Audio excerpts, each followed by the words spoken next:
Welcome back to the Unprocessed Truth. If you're tired of scrolling through perfectly packaged advice and unproven diet claims, well, you've come to the right place. We're officially done with the noise. We're cutting through the marketing myths, the health halos, and the wellness scams to talk about what actually works for real life. We're going to be inviting on experts, scientists, and leading professionals in their field to get deep on the subjects you care about most so that we can discuss the nuance and really understand what you need to know to make an impact on your life. An advocate for body positivity, self-confidence, celebrity spray-tanned artist turned entrepreneur. Welcome to the studio, Jules Von Hep. Hello, thank you for having me. Thank you for joining us. I'm very excited. How are you? I'm fabulous. What a lovely studio. Although I am slightly intimidated. I'm like, am I on Mastermind? It's quite dark and moody. It's dark and moody, and I'm like, where is this going to go? But I'm here for it. Well, we're trying to get to the truth. We're trying to get to the deep, dark place of what's going on. But before we go there, let's start off with a bit more about who you are. Yeah, of course. And if you are listening to this and you heard celebrity spray tan and you think, what the hell is that? It was and is a career that I completely fell into. I tried really hard to have a desk job in my early 20s and it just didn't work out for me. And I met a celebrity facialist, and I'm talking like the most successful facialist in the world, does every Hollywood actress. We met by chance, and she said, I think you would be an amazing spray tanner. And I was like, what the fuck? A spray tanner? Like, I've been to uni, I've got my degrees, I've got my A-levels, I've worked really hard for this desk job that I thought I should have. But at the time I was like, fuck it, I'm going to try it. What have I got to lose? So got trained up, started spray tanning, fell in love with it, and then met a makeup artist who at the time was doing the X Factor. I then was the spray tanner on the X Factor. I got poached by Strictly Come Dancing, so was the spray tanner on Strictly for 3 years. I then met makeup artists who booked me to work on The Crown, on Versace campaigns. I then started doing runway shows around the world, and then celebrity clients and traveling the world with people. And then at 32, created my own brand, the Isle of Paradise, built that, exited in January, and then I wrote a book called The Confidence Ritual, which is all about empowering yourself from the inside out. And now I'm sat here in this very dark studio. Wow. All just from thinking, fuck it, let's give spray tanning a go. Do you know what? I live my life on a basis of, am I happy? Is this bringing me joy? I'm not driven by spreadsheets. I'm driven by freedom. I'm driven by creativity. I'm driven by what I do in life, how that's going to make people feel, how that's going to affect other people's existence. So yeah, it is partially by fuck it, but it's also, I think I've been very lucky in the fact that I've been tuned into my gut from the early days, and I've just followed what feels good. Well, and you followed your passion, you said, which is amazing. Yeah. Right? And that's led you through all these things. And you've now exited a business and written a book, which is huge. Thank you. Congratulations on both. Is the book out now? The book is out now, yes. Okay, so people will link to the book so everyone can go see that. But we want to get into, the world you were in a little bit. And there's this kind of constant demand on how everyone should look and feel. I remember, I'm old enough to remember when the first HD TVs came out, and a load of celebrities freaked out because all of a sudden you could see the blemishes and the things on screen that you couldn't necessarily before. And now we live in a world of HD where it's in your pocket and it's on social media 24/7. So I want to kind of cut through the noise and get into how you think, how you've seen celebrities feel about their looks, but, how people themselves have that body confidence. Everyone has that negative self-talk around, I don't like my smile or my teeth or, something. Like, what got you on that journey of, body confidence and writing the book? So as a spray tanner, every single day I was working with naked bodies. So everybody gets naked. And the first time you do a spray tan, you're like, holy fucking shit, there's a vagina right there. And I have to kind of do this job. But over time, the nudity almost becomes natural and second nature and it's work. Yeah. And when I first started spray tanning, I have a history of disordered eating and low self-esteem. And I started working with naked bodies while I was in a place of really hating my own. And I couldn't believe, I remember, I will never forget tanning a Victoria's Secret model. And she had just got in from, I think it was New York. And it was at the time when Victoria's Secret models were seen as the peak of the perfect body. Yeah. And she took her clothes off and she said, "Oh my God, I'm so sorry for my cellulite."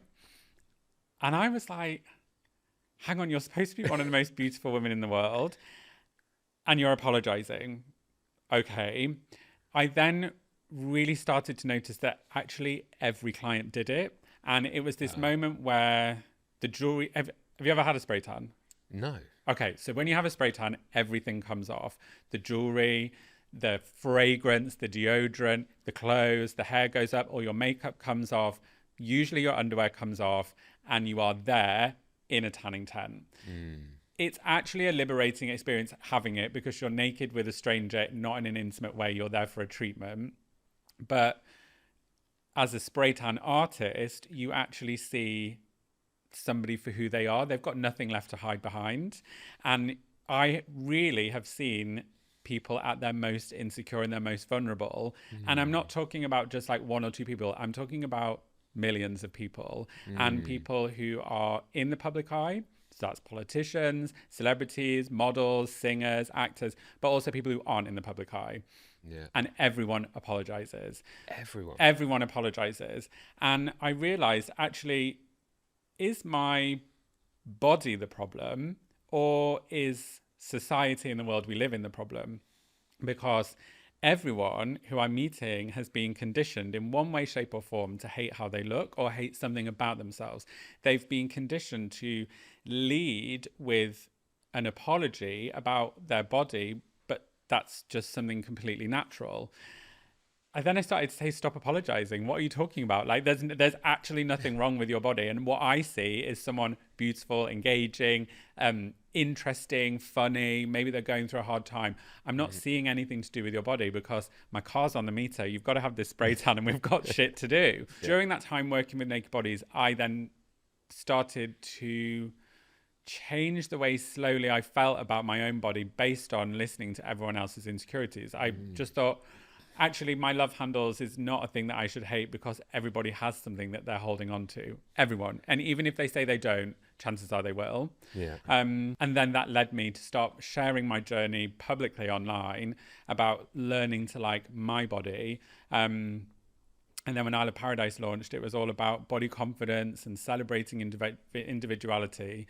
And being a spray tan has felt like this duty and this right to pull down these smoke screens that people think are there and actually say, do you know what, it's all just a fucking load of bullshit and everyone's wobbling one way or another and who you are is good enough. What a fascinating story and a fantastic insight, right? When you've seen all those naked bodies in a Victoria's Secret model, I'm there going, what? She's got cellulite, and it's crazy. But the fact that they're apologizing is the most bizarre part to me, right? Because what do we have to apologize for? And it's not just women either. My male clients would apologize too. It's both sets, both spectrums. There isn't anything to apologize for. But the thing is how we are communicated to from brands. And obviously, as I had my own brand, you start to really see how other brands are communicating, whether it's in food, whether it's in home appliances or beauty products or fashion. There is this selling of, let's create a problem and then this product is the solution. And you read that across the board of how this one thing is filling the void that you might have, but you don't have. It's just being created through marketing. But then that creates an insecurity. Oh, something's wrong with me. I need this product. And then you start this internal chat of negative dialogue. So do you think it's the companies and the marketing to blame, or do you think it comes earlier from childhood? Like, I think it's school? Boxes A to Z. Yeah. I think that, yes, the companies are to blame. However, if sales are more driven by purchases with a certain type of advertising. Do I blame a brand for doing that to make money to pay for the food on people's tables that work for that company? I don't know.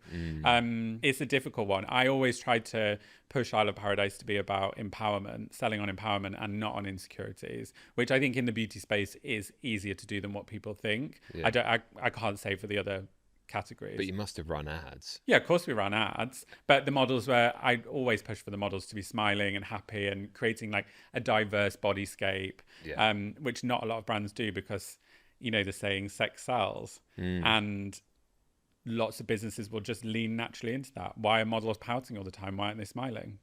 Yeah, don't know. Fair enough. It's a good question, right? And it clearly worked. Who did you exit to? So we sold their business to a company called Yellowwood and PPI, and we sold that in 2020, and I left this year. Amazing. I think that's always the biggest marker for success, when you can take your vision and your passion for how that company should be run, and then someone else is going to take it and scale it and take it around the world. Totally. And I didn't do it on my own. We were a team of people and amazing business partners. I can never take full credit for everything, but it is an amazing thing to do to build. And Isle of Paradise wasn't just like a brand that sold in one boutique store on a high street. It in lockdown trended, and it was third top SKU at Sephora in America. It's one of the fastest selling self-tan brands in the world, and it changed the beauty industry. And when we launched, I was just so sick of looking at the beauty space and thinking, God, every model looks the same. Every campaign looks the same. Every makeup is the same. Every model is the same. All the products look the same. And I just became really sick of it and pushed boundaries to include models that weren't retouched. And that was a conversation that was difficult at the time, because the retailers were saying, well, no, you have to take that blemish out. No, you have to take that line out. No, her underpants can't be that small. You have to make them bigger. Oh, I think she's showing a bit too much flesh. Well, no, that's a real body. That's what it looks like. And we had to fight hard and push back. And if you want to be a disruptive brand and you want to create noise within the category that you're building, you have to be a bit ballsy and push back and say, no, tough shit. If you want this product, this is the messaging that you're getting. Well, you've changed the industry, clearly, from the inside out. Oh, I think I did change the industry, but I think the beauty industry is going backwards. It's going backwards? It's going backwards. You look at the products, they all look the same. You look at the messaging, they all look the same. Brands are scared. Brands are scared? Brands are scared. They don't push boundaries. What are they scared of? I think budgets are tight. People aren't spending as much as they used to. So the spend on risk taking is so tight that taking a risk or a perceived risk is difficult for brands. So they go to the tried So and they tested. just go to tried and tested. Fair enough. Okay, so we've talked about a bit brands, company, maybe, you know, how childhood can implicate it. But what about social media? What's your view on social media? What's doing to our body confidence? I don't think we can ever blame social media for how we feel. You control the scroll. Ultimately, it's up to you who you engage with, you who you follow. It's up to you if you open that app or not. There's always going to be content there that is going to trigger or make you not feel confident. Just unfollow it. Stop engaging with it. Stop. If something's making you feel bad, why are you doing it? I think that there is so many amazing accounts on social media that can make you feel amazing, that can make you feel empowered. I will never blame social media. I think it's an amazing tool for freedom of speech, but you just have to use it in the right way. Well, but it is engineered to kind of keep us engaged, keep us scrolling, keep us watching. Yeah, and just put your phone in a drawer if it's not making you feel good and read a book. You need some strong willpower to do that these days. It's I mean, they've got so good at it. I think when Instagram started as just pictures, it wasn't the same as it is now, where you just get in a loop of videos and videos. I know what Instagram is a bit like Facebook now. It's a bit like Take a Break magazine. Like, it's a lot of trash, but it's very good to read. Yeah. But you can still go on it, and you can also still live in the real world. I feel like I'm in this state of total rebellion at the moment where, and you might feel the same, where you create content, you know you're feeding that beast, you Yeah. know what you're doing, Yeah. but then you also have the ability and the power to say, I don't know if I want to create as much content, if I want to create such short videos or content that is just watching something for 20 seconds and scrolling on. Like, there's more to life than that. And I think that there will be a movement where people will say, I just want to live in the real world. If it makes me old and boring, that's fine. But actually, what social media does is provide entertainment. What it can't do is do what nature does, and that's heal you. Yeah. Yeah, no, I mean, you're totally right. We have the control. And I think, because obviously I'm in the health and the food space, and I'm, constantly putting content out there myself. I mean, we sometimes post 3 times a day, so I'm guilty of feeding the algorithm, but I do it because I want to make people healthier and put out good education. So I try and follow as many accounts as I can that are more about education than they are just, nonsense entertainment, as it were. But the thing I think the other danger with the algorithm is it shoeholes you down a particular route, right? Like, if you constantly are looking at, say, pictures of models where you're like aspiring to be like their body, say, it's just going to show you more and more and more and more of that and put you down this rabbit hole. And one thing I consciously try and do is like try and go against that. So I will follow and engage with people that I don't necessarily disagree with, because I deliberately want the other point of view as well, to get like a more rounded view of what's going on. But there's also the point that if you are engaging with content that is showing you this body, and I'm using inverted commas, this body that is an ideal body, and you're engaging with that and you're looking at it and thinking, oh my God, I need that body. Actually, what that should be telling you is maybe you need to make peace and accept your body as it is. And actually, that instead of falling down that rabbit hole, fall down a rabbit hole of self-love. It was really interesting when I got engaged. As I announced it on social media, I had so many PTs and diet brands and wellness spaces, cosmetic surgeries, like literally every day in the DMs.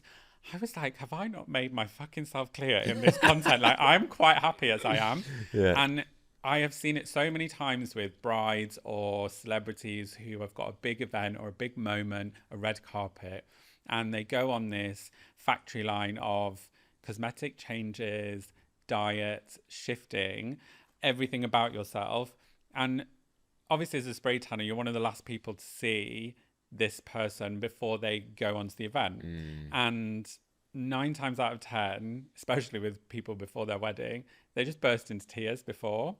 Really? And you can see this element of, oh, you've got the body of your dreams, well done, but look how unhappy you are because what you thought you wanted isn't what you want deep down, and you know it in your gut, and you think, and you thought this was going to make you happy, and it hasn't.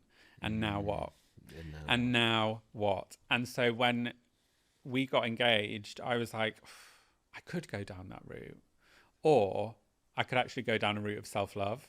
And so when I go down that aisle, when I have that event, I'm going to feel on the inside the best version of me, and I'm going to glow from the inside out because, God, I work in beauty. I know every product that can make you glow on the outside, but you can tell people, you can see it from a mile off when people are just wearing a highlighter, but they're not glowing on the inside because they haven't done any of the work. Well, because you have to be happy, confident, buzzing. It's the best day of your life, whatever. That comes from within, not from the skin. Well, exactly. But it also goes to, it's not just about a wedding. It's about going to work every day, showing up for your kids, being around your family. Like, aesthetic won't make you happy. It just won't. No, it doesn't. It doesn't change your life in any way. I think, I was someone who didn't do social media, didn't engage in it, didn't care about putting my life out there at all.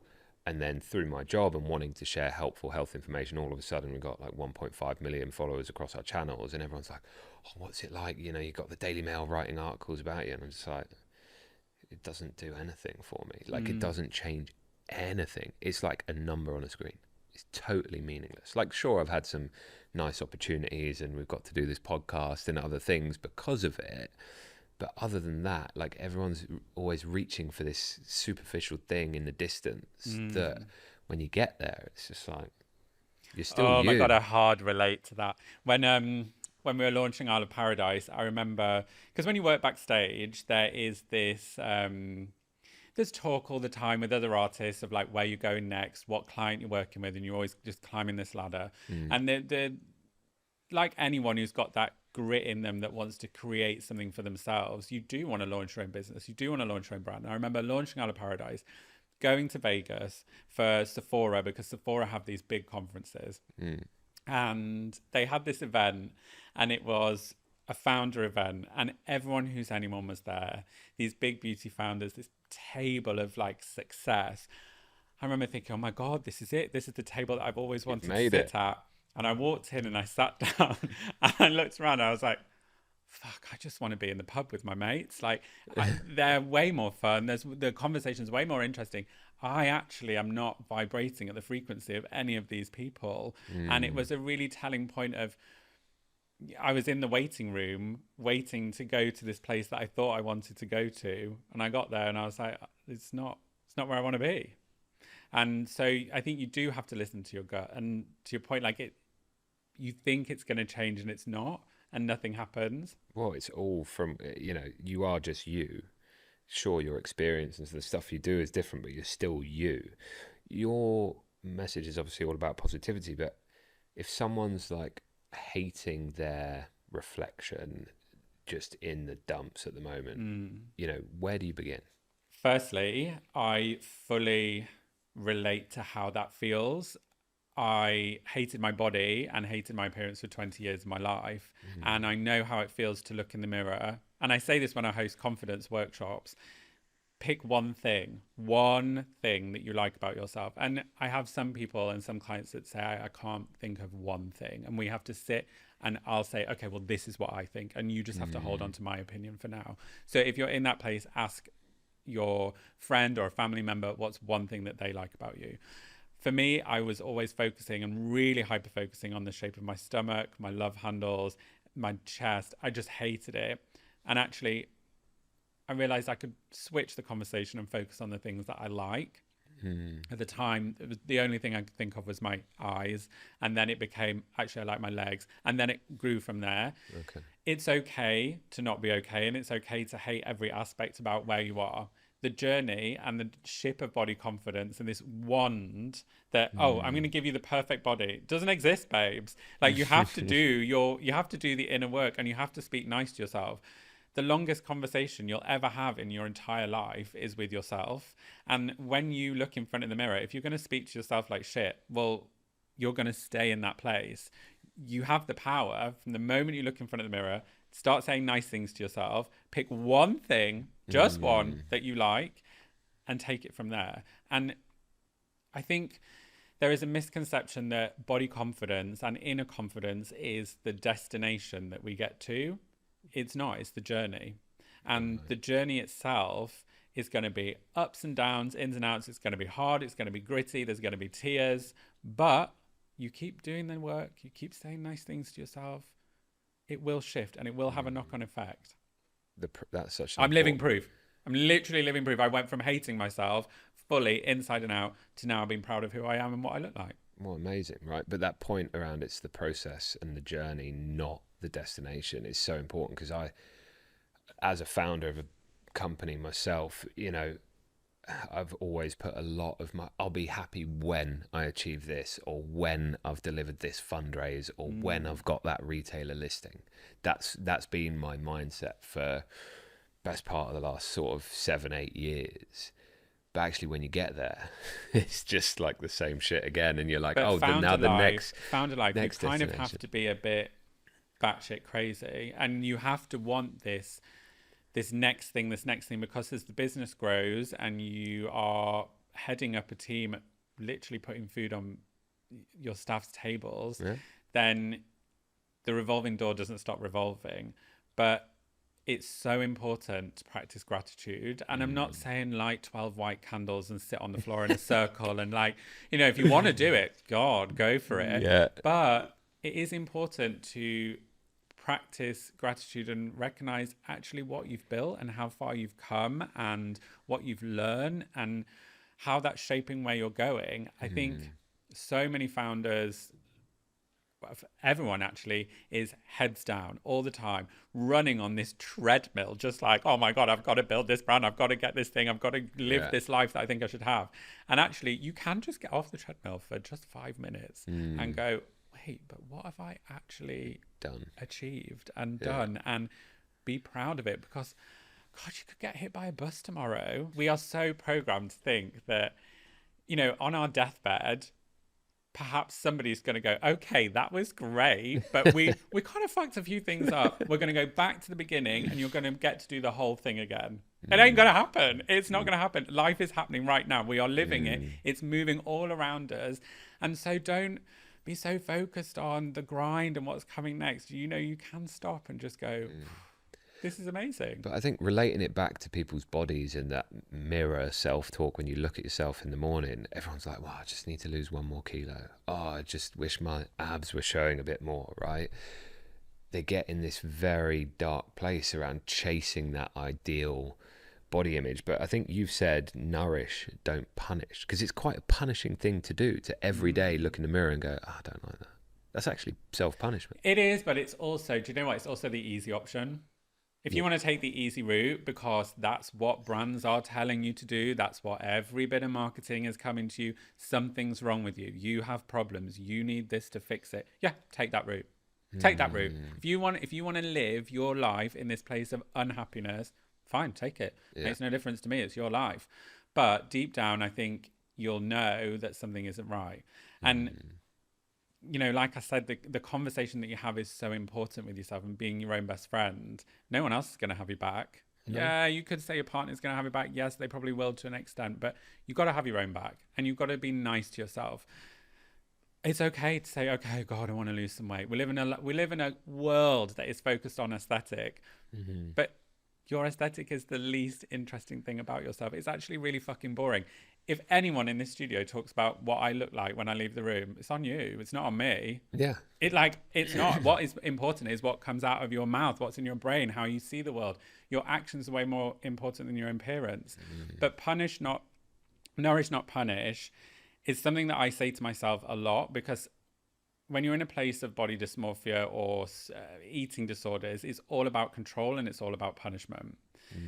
And when you flip the switch and say, actually, nourishment, A, it's cooler to nourish, but B, nourishment comes from self-love, and health is wealth. You can still be healthy without punishing and being stuck in toxic diet culture. You can. And the food that you eat, and I know you will agree with this, like if you eat good food that isn't processed, that is cooked with love, it makes you feel better. If you spend time in nature, a massive realization for me was that I don't have to work out to lose weight. I can work out just to get endorphins, to help my heart health, to make myself feel better. That's actually just as important. Yeah, well, more. Yeah. I mean, throughout my 20s, I was always trying to go to the gym for a 6-pack abs, right? As you do as a young guy. And then I was never really consistent with it. I couldn't really stick to it.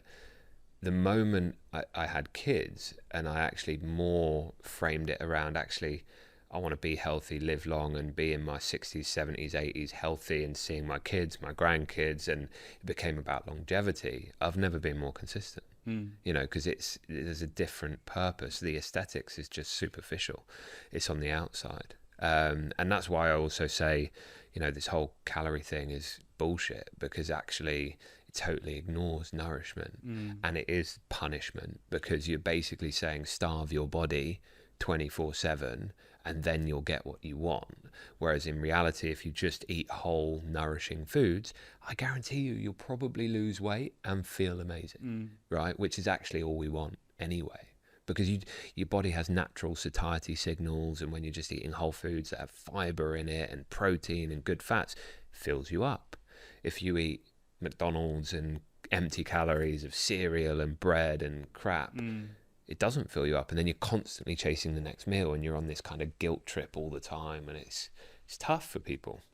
It is tough, but it's the world, unfortunately, it's the world we live in, and being a rebel and pushing back and not going with what the mass want you to do is hard, but oh my God, it's worth it. It is Do worth you it. think? Oh, I mean, I've never counted a calorie in my life, and Oh, I you never know, read the back of that bloody pack. I don't know. I'm crap with numbers. I'm like, I don't want to know what's in it. Am I hungry? And yeah, cooking from scratch. I work with Jamie Oliver, and I was interviewing him recently for his new book, Honestly Healthy. And he has a really interesting view on life about how we have almost lost connection, how actually food brings everyone together around a table and is something that tech can't cheat. It will never be able to cheat this human connection that food brings. And we're losing it. We're not prioritizing it. yeah. And it's so important to actually go, we're going to have food, proper food together at the table. We're going to have conversation. That is not something that's boring. It's something that actually is essential to us being happy, I believe. And to live longer. So if you look at the blue zones around the world where the people live to the 100 most on average, more so than food, actually purpose, social connection, and these kind of psychological things are a unique common between them all, because that meal round the dinner table where you got your friends or your family and you're sharing what's gone in your day is so fundamental to human connection and how we're designed to kind of live. Yet, as you say, in kind of our modern Western culture, it's like grab a sandwich, eat on the go, off you go. And then often now, maybe you're in your older age and you're sat at home alone eating your dinner, and it's not good, right?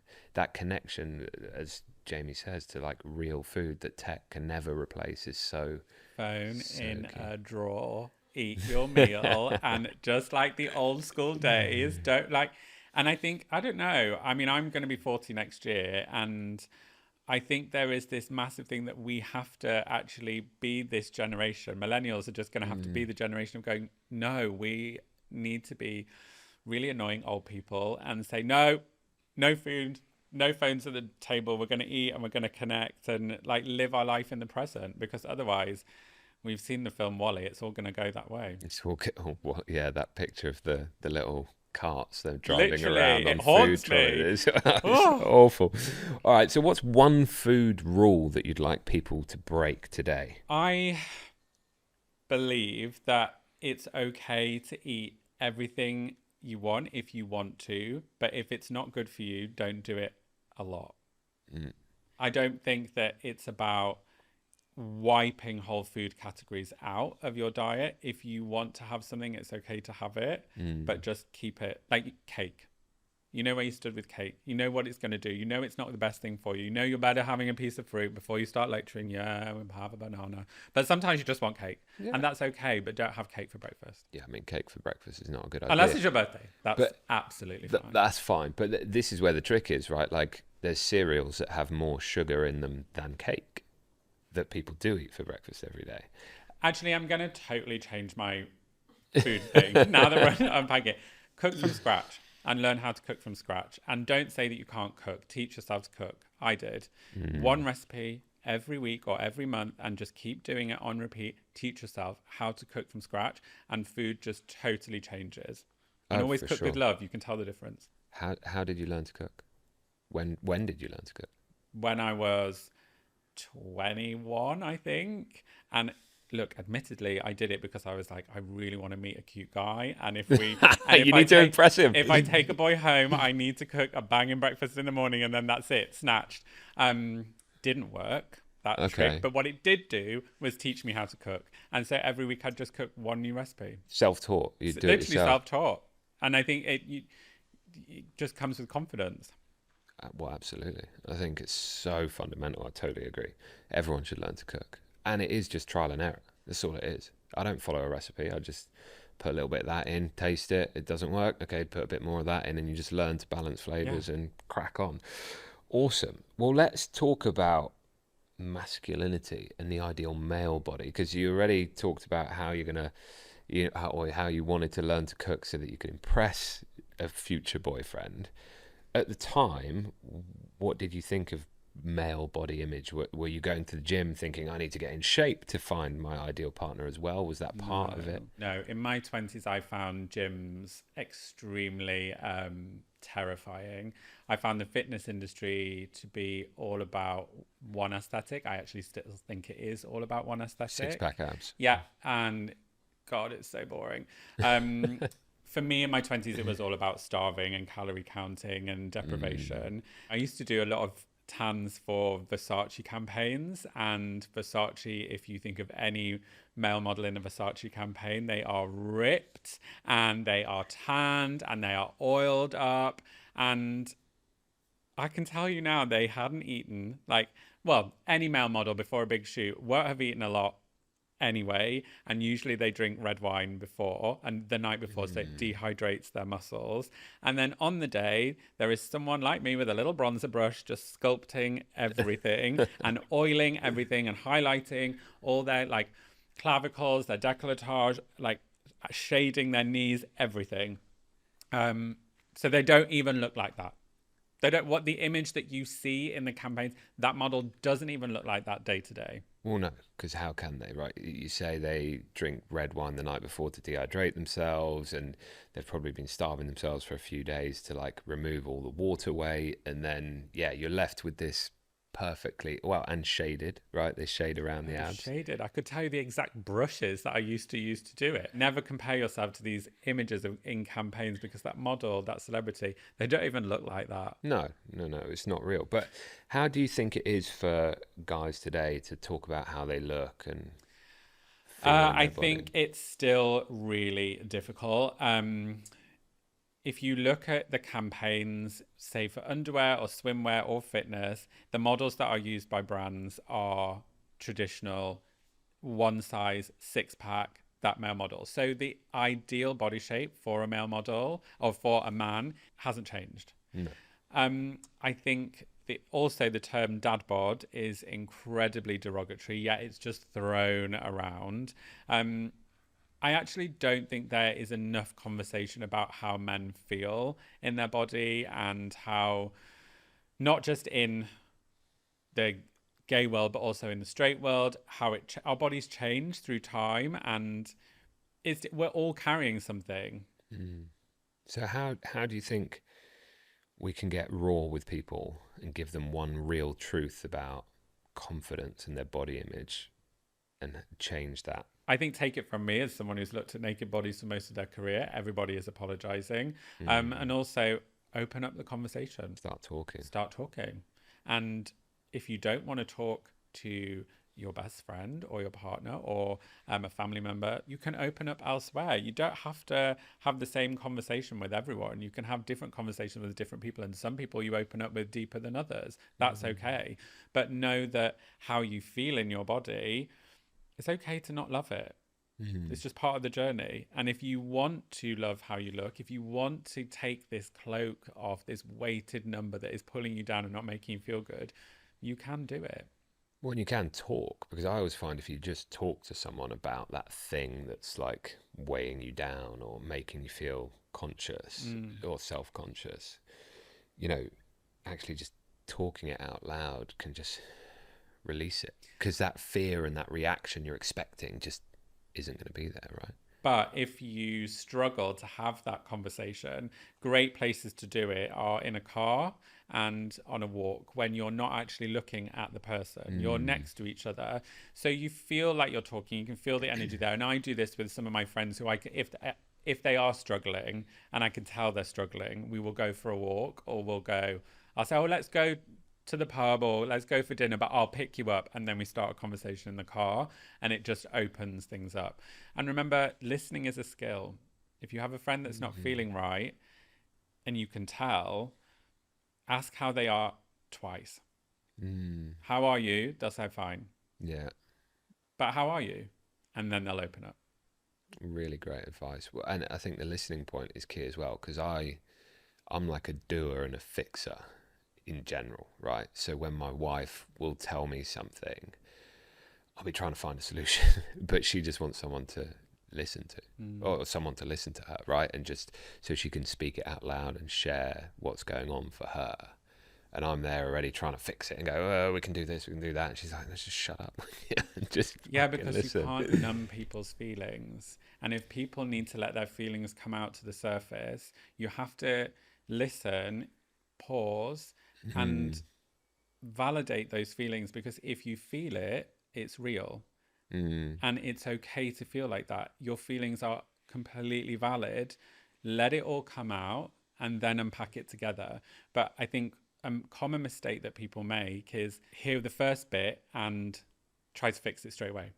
Shut it, try to fix it. Oh, look, we can do this, we can do this. And actually, that's only the top bit of the feeling that's come out. You got to let it all keep coming. You've got to let it all come out. Yeah. And I think that's why so many people need help on that journey, right? Because it's hard to have that conversation, to get to the deep layer underneath. You know, how when you've worked with all the people you've worked with, and how do you get there? Because I know you asked twice, but what if someone's not forthcoming? Then they might not be that day, but you can have a conversation again. It does come from being a spray tanner, I think, but it also comes from having this like hard journey. There is this element that you have to tune into how someone else is feeling and ask those questions. And if you think, oh my God, I can't ask that, ask it. Just ask it. Create a space for someone else to feel like they are safe and that they want to open up, and that there's no right or wrong answer. I think that we live in such a right or wrong culture, but sometimes it's grey, and that's okay. Yeah. And it's just everybody's real lived experience, because they all apologize about their body. I can't get over that. That's crazy. But you know, what do you think's the secret behind all of this that allows people to do it? Because it's very easy to say, let's talk and let's feel better and let's be kinder to ourselves. But how does someone actually do that? There's no one secret. I wish there was. I wish I could be like, you know what, mic drop, here it is. This is going to make me my millions.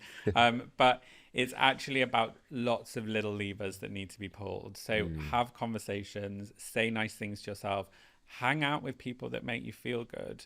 In the book, I talk a lot about energy radiators and mood hoovers. We all have those people that you think, oh, Jesus Christ, I've got to see Sandra tonight, and she is just going to make me feel like shit.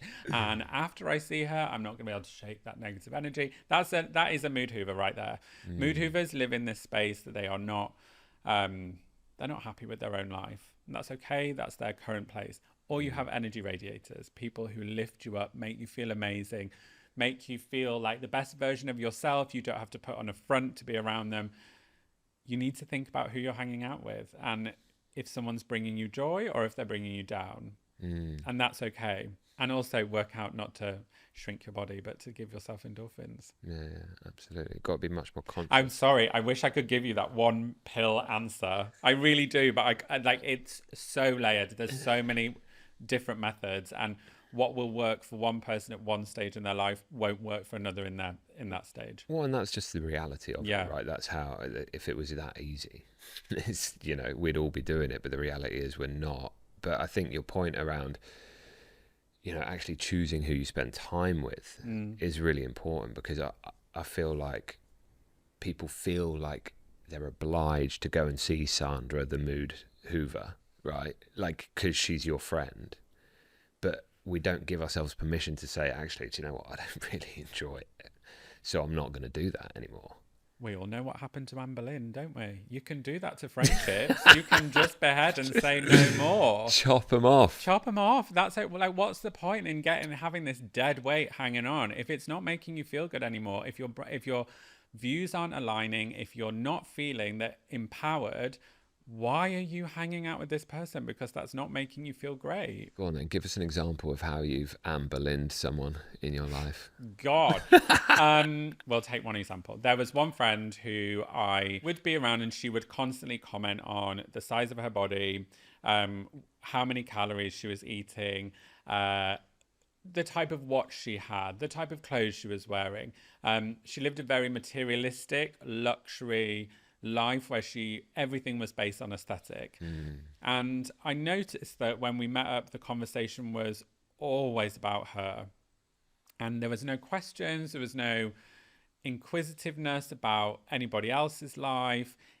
It was quite a lot of look at me. Fine, absolutely fine. And I kind of had this niggle for a little bit, and then I was like, no, I am definitely feeling this. And I think a lot of us, when the red flag goes in a friendship, we ignore it. You just, oh no, that didn't happen. I didn't see that. You Yeah. fucking saw it. You felt that red flag. Mm. And I just thought, I'm not gonna try and change this person. They're really happy in their existence. They're living their life as they want to, and that's fine. Mm. But I don't want to be around that anymore. And so I just slowly started to distance to the point where I stopped replying to texts, stopped seeing them, and that was it. Goodbye. So there wasn't I'm sorry, I don't want to see you anymore. This isn't made in Chelsea. Okay, fine. No, but I if mean, someone asked me, I have had friends before that say, is everything okay? And I'm just like, I've just grown in a different direction, and I think our friendship has come to an end. oh, you've said that to people. Yeah, it might hurt, but it's better that people know. It's hard though, right? Because the truth is hard. The truth is painful. You might have just upset someone. Yes, but through pain comes growth. And when you're growing as a human, it's gritty, it's hard, it might hurt, but that's where the phoenix comes from. It comes from the ashes. So you've got to go down, you've got to feel the pain, you've got to come out glowing. Very well said. Very well said. I think about it a lot at the moment because obviously I've got 2 young kids, and I just have got to stop trying to do everything for them and make their existence perfect and just let them experience their life. Babe, perfect does not exist. Yeah. It doesn't exist. And you have to let their experiences in their life be theirs. Yeah, well, for me, that's the key. That I don't know if I've got it right, and we'll see how they turn out, but they're only 1 and 3, so I don't know. But the point is, it's like, it's their life, they have to live it. Whatever they want to go and do, whatever they want to go and be, that's their experience. I can't control it, I can't direct it. I can be there for them to help them on the journey, but that's about it, right? I just think probably too many parents are trying to helicopter parent and control everything, and they've got to go do this class, they've got to do that class, they've got to get an A in this, and try and manipulate their world in a way that probably isn't helpful. But good on you for telling people and being direct about that. Not many English people would be that direct. No, that's why I married a Dutch man. We are the most direct in the world. I love it. We are very direct. It is an incredible culture, and I still resonate with it so much because they're just like, well, that's it. That's the reality. Like, what are you talking about? Like, I'm sorry if you're upset, but what? So what? It's just the fact. So refreshing. Whereas, in the British culture, we're very apologetic and try and, make it all sound nicely. It's not me, it's you, or the other way around in most cases. But it's wild. Okay, so you've seen the world, right? Backstage, models, shoots, celebrities, Strictly, X Factor. What is the most toxic health myth thing you've seen that celebs are kind of doing? It's not celebs, and I come from the noughties fashion world, so I have seen casting directors tell 16-year-old girls, go and throw up in the bathroom and then come back and have a casting. You're bloated, don't eat anything for the next week. I've seen girls eating cotton wool covered in honey to make themselves go thin.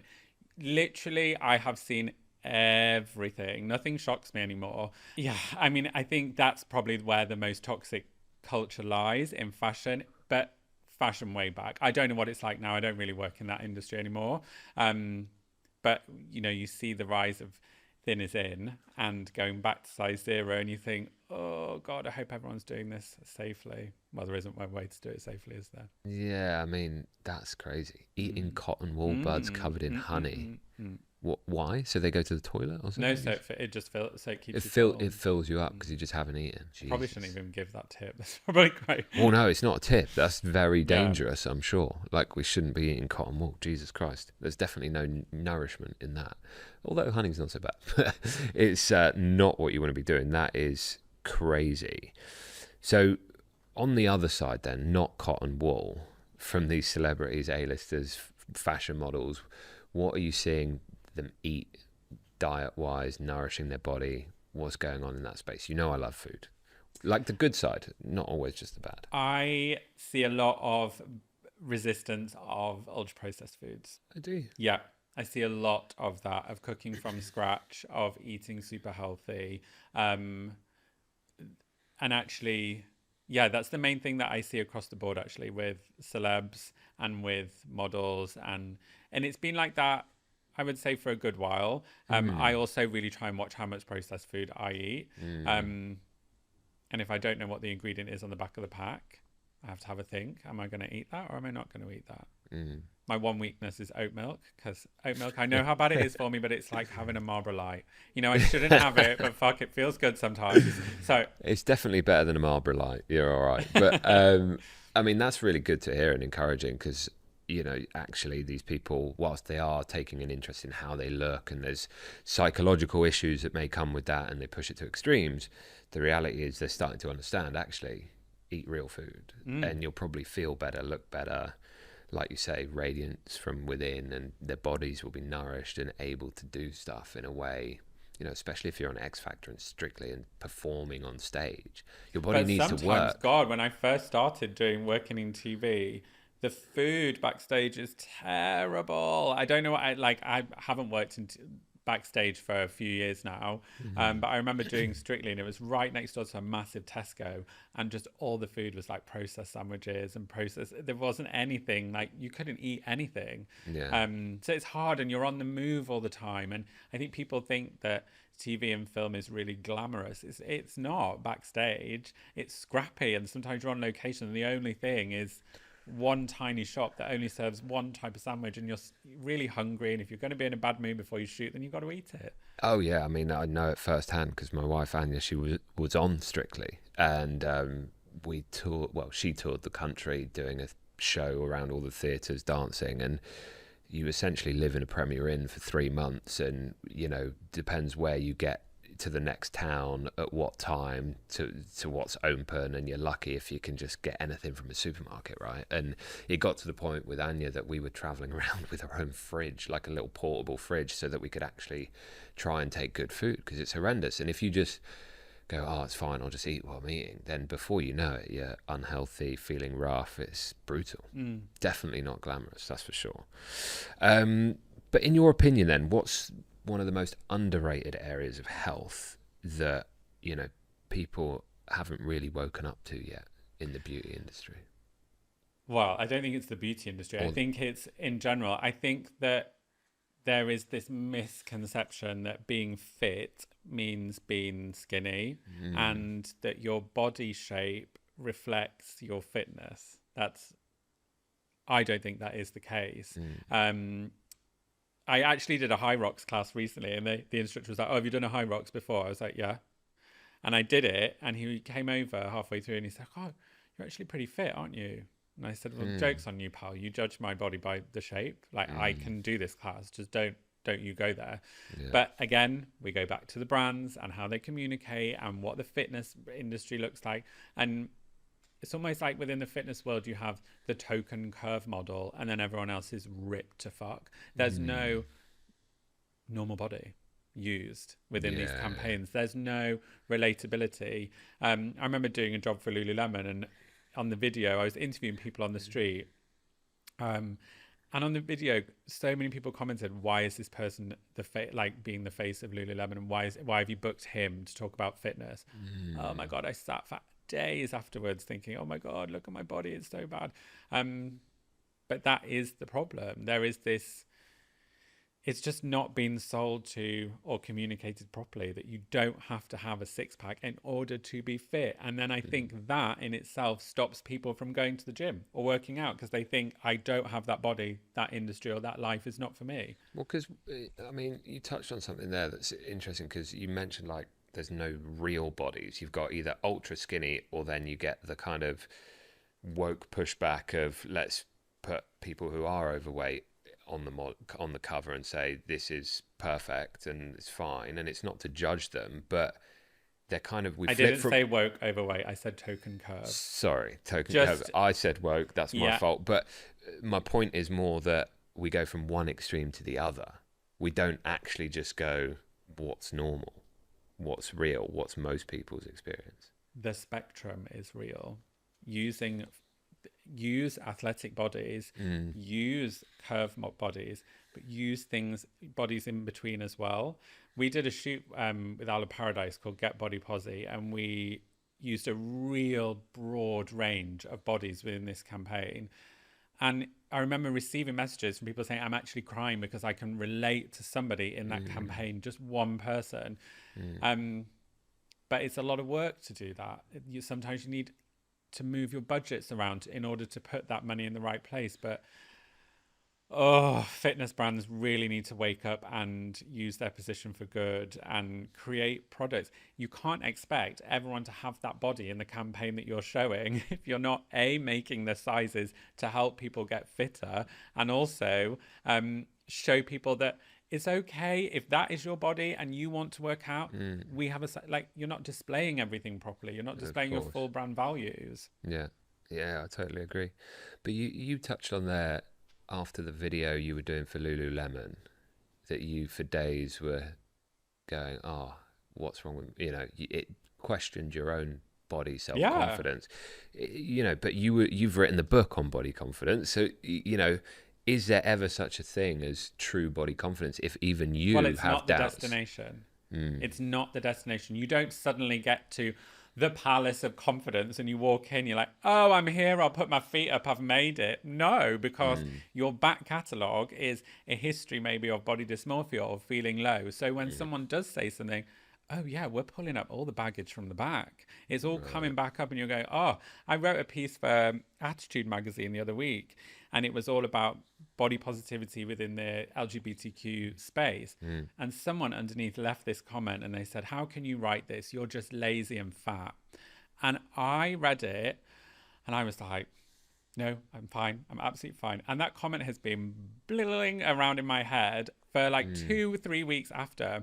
But I'm processing it and I'm dealing with it. And even I need sometimes go back to my own book, open it up and read, because this is part of the journey and the process and learning that somebody else's opinion about you and about your shape of your body is really irrelevant to your existence. Oh, it's totally meaningless, right? I mean, it hurts. Like, those words are nasty, and I've had my fair share of negative comments on social media, and if you read them, they stay with you. Oh, of course, you hear them, you listen to them, like they get stuck in your head, and I guess that's natural human behavior, but you really have to just find some grounding in yourself and knowing you're doing the best you can, self-compassion, self-love, whatever it is for you, that this is who you are and that's it, and that's okay.